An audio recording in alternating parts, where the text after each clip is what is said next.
TTF வாசனுக்கு நல்லபடியாக கல்யாணம் நடந்து முடிஞ்சிருச்சு. ஐ திங்க் ஸோ போன வாரம் ஞாயிற்றுக்கிழமை கல்யாணம் நடந்திருக்கும்னு நினைக்கிறேன். ஆனால் இப்போ தான் வீடியோ வந்திருக்கு. So anyway happy married life Vasana. இனிமேல் கப்பல் வாக்ஸ் கப்பல் ரைட் எல்லாம் எதிர்பார்க்கலாம்னு நினைக்கிறேன். சரி ஓகே, உங்களோட விசேஷமா மறக்காம கமெண்ட் செக்ஷன்ல தெரிவித்து விட்டுருங்க. அப்படியே இந்த வீடியோக்கு ஒரு லைக் பண்ணிட்டு ஃபாலோ அண்ட் சப்ஸ்கிரைப் பண்ண மறந்துடாதீங்க.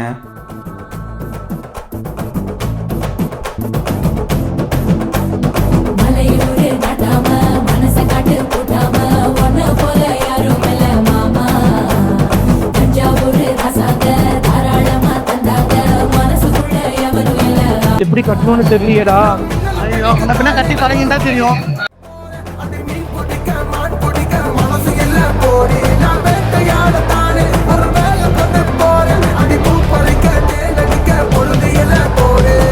தொட்டதெல்லாம் தோல் பறக்கத மம்பட்டி அட மம்பட்டியா எட்டக்கும் கோடி பறக்கத மம்பட்டி அட மம்பட்டியா கேட்ட கூட கலகல. டிடிஎஃப் எங்களுக்கு நல்லபடியாக வந்து பார்த்துட்டிங்கன்னா கல்யாணம் நடந்து முடிஞ்சிருச்சுங்க.